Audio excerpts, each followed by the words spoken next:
दो भाई दोनों तबाही। किंग मीर नाम तो सुना होगा, मैच झुकेगा नहीं साला। चैंपियन ट्रॉफी जू करीब आ रहा है। पाकिस्तानी बल्लेबाज फखर जमान की शानदार फॉर्म भी वापस आ रही है। पाकिस्तानी शायकीन क्रिकेटर के लिए अच्छी खबर है, जबकि काश किंग मीर भी स्क्वाड में शामिल होते। किंग मीर ने भी गुज़िश्ता रात तबाही मचा दी और उनका स्टाइल भी सोशल मीडिया पर काफी ज्यादा वायरल हो रहा है कि किंग मीर झुकेगा नहीं साला। दोस्तों, चैंपियन ट्रॉफी का आगाज अगले महीने से हो रहा है, मगर यहाँ पर फखर जमान की जानदार फार्म भी वापस आ गई है। फखर जमान की बात करें तो फखर जमान ने गुज़िश्ता रात अपने स्टाइल में मैच को फिनिश किया। उन्होंने 39 गेंदों पर लाजवाब 71 रन बनाए। फ़खर ज़मान की बात करें तो फ़खर ज़मान ने 7 चौके जबकि 4 बहुत ही आला किस्म के और बुलंद वाला चक्के लगाए।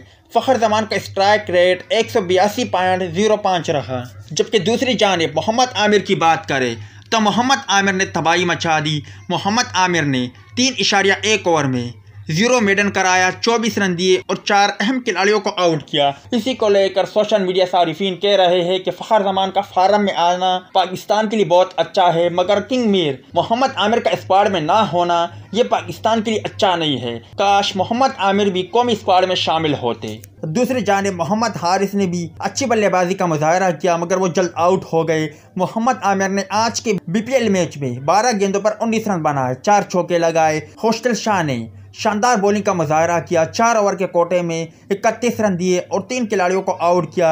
आकिब जावेद ने 4 ओवर के कोटे में 3 खिलाड़ियों को आउट किया, जबकि उन्होंने 23 रन दिए। अब आप भाई बताएं कि आप फ़खर ज़मान फौजी भाई के फ़ैन हो और आप इसी तरह की कारकर्दगी फ़खर ज़मान से चैंपियन ट्रॉफी में भी उम्मीद रखते हो और साथ ही साथ चाहते हो कि किंग मीर मोहम्मद आमिर की भी कौमी स्क्वाड में वापसी हो जाए, तो ये वीडियो को लाइक करें। मिलते हैं नेक्स्ट वीडियो में, तब तक के लिए इजाज़त दीजिए। अल्लाह हाफिज़।